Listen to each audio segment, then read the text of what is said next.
The void of space stretched endlessly before Admiral Cale's fleet, the cold silence interrupted only by the soft hum of engines and the occasional chatter of his officers. They had been searching for days, scanning the system for anything of value.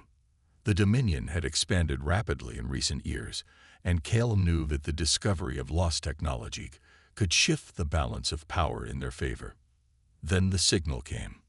"Sir, we found something," said Lieutenant Orris, his voice tense. "It's massive." Cale frowned and leaned forward in his chair. Define massive. Orris tapped the controls, and a holographic projection appeared before them. A colossal structure floated in the depths of space, its dark silhouette barely illuminated by the distant glow of a dying star.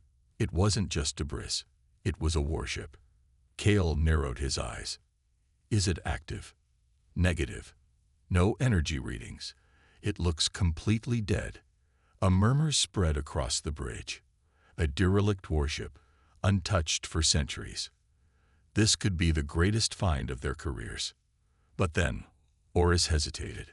"There's something else, sir." Cale's patience thinned. "Spit it out, Lieutenant." Orris hesitated, then sighed. "Local records. The people in this sector, they have stories about this ship. They call it the Silent Sentinel." Cale scoffed. "A ghost story?" "Yes, sir. According to legend, every fleet that has tried to claim it has vanished." Cale laughed. "Vanished? And yet here it is, waiting for us." He shook his head. "Superstitions won't stop us from taking what we need." A warning ignored. Despite the Admiral's confidence, there was an unease spreading through the crew. The legend spoke of a ship that was never truly dead, one that watched and waited. "Sir," Orris continued hesitantly, "I strongly advise caution. There are no confirmed records of any ships returning from expeditions near this warship. Maybe there's something here we don't understand." Cale waved a hand dismissively. "Enough. We are the Dominion. We don't fear old myths." He turned to his officers. "Prepare a boarding party. I want that ship secured." The order was given. Within minutes, shuttles launched, heading toward the silent giant. The closer they got, the clearer its design became. Unlike anything the Dominion had ever built, smooth yet brutal, elegant yet terrifying. It was a machine of war, built for a purpose long forgotten. The docking process was slow, careful. The moment the boarding crew stepped inside, their comms crackled. Then, silence. "Something is watching." "Commander Roan, report." Cale's voice was calm, controlled. "Static." Then, a voice. Distorted, broken. "Sir, I don't think. Alone." Cale sat up straight. "Repeat that." "Commander." More static. Then the channel cut off completely. Orris turned to him, his face pale. "Sir, we're losing telemetry from the boarding crew." Cale clenched his fists. "Get them back. Now." The crew worked frantically, trying to re-establish contact. Then the lights flickered, just for a second. And in that brief moment, something changed. The warship, which had been dark and lifeless, now had a heartbeat. Faint energy signatures began to rise. The once dead systems were waking up. "Sir," Orris's voice was barely above a whisper, "I think it knows we're here." Cal's stomach twisted. For the first time, he wondered if the myths were true, and if they had just made a terrible mistake. The silence stretched across the bridge like a heavy shadow.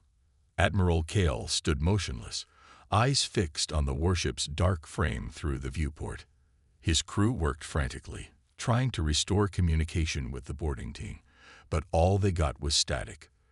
The Dominion was known for its ruthless efficiency, its superior technology, yet now, against a ship that had supposedly been dead for centuries, they were powerless. Cale hated the feeling. Then, without warning, a transmission crackled through the speakers. At first it was just garbled noise, a distorted mess of broken words and whispers. Then a single phrase cut through the chaos. You were warned. The crew froze. Kel's grip on the console tightened. Who said that? He demanded, but there was no response. The transmission had ended as suddenly as it had begun. A deep, uneasy tension settled over the bridge. The warship, once silent and dead, now pulsed with faint energy signatures. Its systems were waking up, but there was no pattern, no logic, just a creeping sense that something inside was watching them. "Sir," Oris whispered, his voice barely controlled, "we need to pull back." Kel refused to believe in ghost stories, but instinct told him something was very wrong. Before he could issue the order, the warship moved. It was subtle, a shift, a realignment, but it was enough. The Dominion fleet's sensors flared as massive, ancient thrusters ignited, sending shockwaves through the void. Then came the first real sign of danger. One of their own ships, a cruiser stationed closest to the derelict, lost all power. Lights flickered, engines failed, and its weapons went offline. It drifted, helpless, as if something had reached inside and ripped control away. The crew inside must have been panicking, scrambling to regain control, but nothing worked. The warship had them now. Kel's orders were immediate. Full fleet retreat. Now. But it was too late. The warship's hull began to change. Panels slid apart, revealing hidden weapon systems. This wasn't just a lost relic of the past. It was alive. Then it fired. The first shot wasn't a beam or a missile. It was something far worse, an invisible pulse that rippled through space itself. The disabled Dominion cruiser crumpled in an instant, not exploding, not burning, just vanishing, as if it had never existed. The rest of the fleet erupted into chaos. Officers shouted, alarms blared, and Cale felt the crushing weight of realization settle on his chest. This wasn't a simple derelict. This wasn't salvage. This was a weapon built for war. And they had just woken it up. You said. The bridge was in chaos. Officers scrambled to reroute power, issuing desperate commands to retreat. But nothing was working. The warship had come to life. And now it was choosing what happened next. Admiral Cale stood rigid, staring at the space where one of his cruisers had just ceased to exist. It hadn't been destroyed in any conventional way. There had been no explosion, no debris, no lingering wreckage. 1 second it was there. The next it was simply gone. Another pulse rippled outward from the warship, reaching a second Dominion vessel. The frigate's hull shimmered like liquid for the briefest moment before its entire mass folded inward and disappeared. It was as if the universe itself had erased them. Cale had seen thousands of battles, had commanded fleets that crushed civilizations, but he had never seen technology like this. There were no weapons they could defend against, no shields that could counter whatever force was at play. "Admiral, we're losing control of the fleet," Oris shouted. "Our systems are being overridden." Cale clenched his fists. "Cut all remote access. Manual control only." "It's not working," Oris said, voice strained. "It's inside our ships. It's controlling them." And then, the warship finally spoke. A voice, ancient and hollow, filled every comm channel. It was neither human nor alien, neither machine nor organic. It was something beyond time. "You should not have come." The Dominion fleet was now trapped. The warship's technology had infected their systems, shutting down their engines one by one. Kel could feel the eyes of his crew on him, waiting for an order, waiting for a solution. But what could they do? Fight something they didn't understand. The myths had been right all along. This was no ordinary relic. This was a nightmare from another age, one that had merely been sleeping. Kel had one last option. If they couldn't escape, if they couldn't fight back, they would have to destroy everything. His mind raced through the calculations, the sacrifices that would have to be made. The controlled detonation of their remaining ships, a fleet-wide overload. If they could unleash enough energy, maybe they could take this thing down with them. But before he could give the order, the warship moved again. Not attacking. not destroying. It was testing them. You said the warship didn't fire again. It didn't need to. The Dominion fleet was already at its mercy, their systems compromised, their weapons useless. It loomed in the void like a silent judge, watching, calculating. Admiral Cale felt the weight of that gaze, an intelligence that was beyond anything he had ever faced. This wasn't just advanced technology. This was something ancient, something that had survived wars long before the Dominion even existed. One of their battleships suddenly turned, not on the enemy, but on them. The crew inside had lost control, their systems hijacked. The ship's massive cannons powered up, locking onto the nearest Dominion vessel. "Sir, it's one of ours," Oris shouted. "They're targeting us." Before Cale could respond, the battleship fired. A blast of plasma tore through an Allied cruiser, splitting it in half. Hundreds of Dominion soldiers died in an instant, killed by their own fleet. Panic erupted across the comms. Officers were shouting, begging for orders, but Cale knew the truth. They weren't in control anymore. The warship was turning them against each other. More ships powered up, their weapons locking onto allies. The fleet was unraveling, their forces collapsing without the enemy even needing to attack. The warship was toying with them, dissecting their reactions, studying how they fought. This wasn't war, it was an experiment. Cale gritted his teeth. "Shut it down. Override our own ships." "We're trying, sir, but it's like..." Oris hesitated, struggling to find the words. "It's like they don't belong to us anymore." That was when Cale understood. This was not just a battle. This was a test. The warship was deciding whether they were worthy. And judging by its actions, they had already failed. He had no choice. If he couldn't stop the warship, he had to deny it its victory. His hands moved swiftly over the console, initiating a full fleet detonation sequence. If they couldn't win, they would take the warship down with them. The countdown began. 10 seconds. 9. 8. Then the warship spoke again. "You have already lost." And in a single pulse of energy, the detonation codes were erased. The fleet was helpless. Cale felt the first true pang of fear settle in his chest. This warship didn't just fight, it controlled reality itself. You said. Cale had always believed that war was about strategy, strength, and control. But here, in the presence of this warship, he had no control at all. His fleet, his weapons, even his own survival, everything was now dictated by something far beyond his understanding. The realization burned in his mind. The Dominion had prided itself on being the dominant force in the galaxy, conquering and bending civilizations to its will. But now, they were the ones at the mercy of a power they could neither fight nor escape.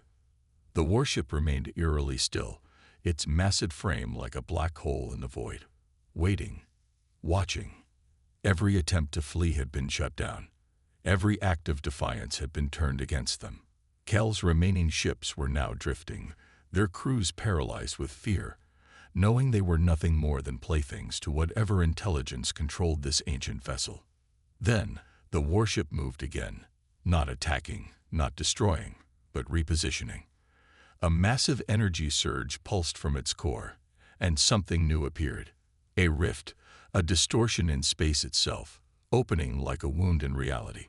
The swirling void beyond it was unlike anything Cale had ever seen, neither black nor light, but something in between. His instincts screamed at him. This was not natural. This was a doorway. Oris swallowed hard, eyes wide with terror. "Sir, what is that?" Cale had no answer. His mind raced with possibilities, none of them good. This wasn't a weapon, it was a passage, a threshold to something unknown. And then the realization struck him like a hammer. The warship wasn't just testing them, it was sending them somewhere.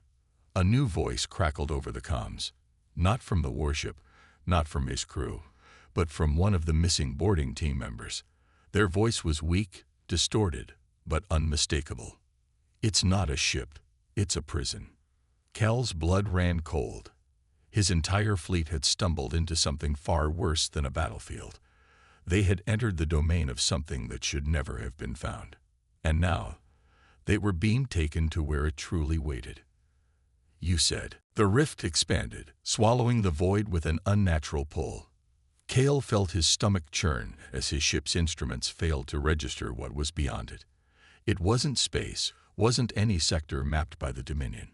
It was something else. Something wrong. The voice of the lost boarding team member crackled again, desperate, barely coherent. You have to stop it. You don't understand. This isn't just a ship.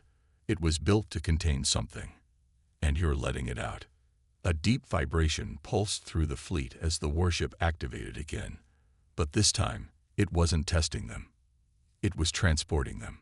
Cal gritted his teeth, forcing his mind to focus.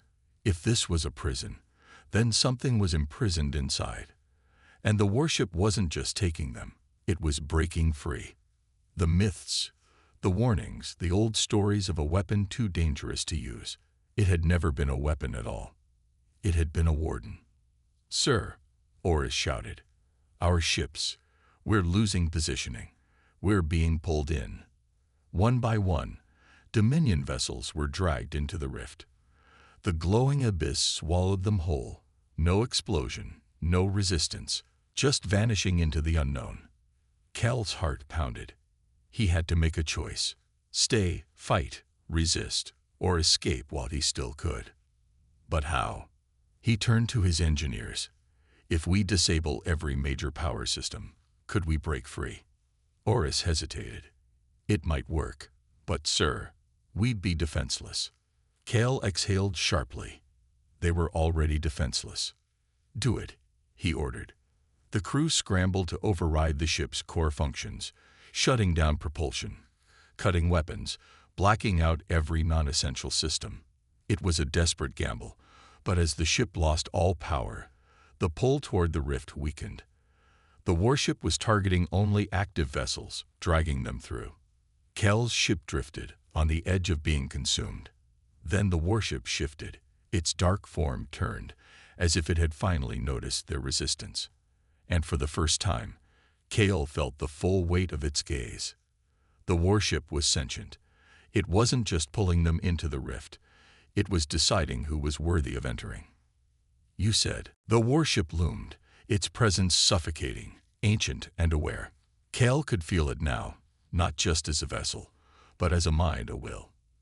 It had tested them, studied them, judged them, and now it had made its decision. One by one, Dominion ships were pulled into the rift, disappearing into the unknown. There were no distress signals, no screams over the comms, just silence. Cal's ship, stripped of power, drifted helplessly on the edge, teetering between escape and annihilation. Then the voice returned, not from his crew, not from the lost team, but from the warship itself. You do not belong. A deep hum vibrated through the ship, a force unlike anything Cal had felt before. Then, in an instant, the rift collapsed. The swirling abyss sealed shut, taking the Dominion fleet with it. The warship, the warden, was gone. The battlefield that had been filled with ships just moments ago was now empty. Cal staggered forward, staring at the void where his fleet had been. Thousands of soldiers, hundreds of ships, gone in a matter of minutes. He had no idea where they had been taken, only that they were never coming back. Oris exhaled, his voice shaking. Sir, what just happened? Cal didn't answer. There was nothing to say. They had been spared, but not because they had won. The warship had deemed them unworthy of whatever lay beyond that rift. The Dominion, for all its power, had been dismissed like an insect before a storm. And now, Cal was left to deliver the impossible truth to his empire. The myths had been real. The warnings had been ignored. And something far, far worse than war had just been set free.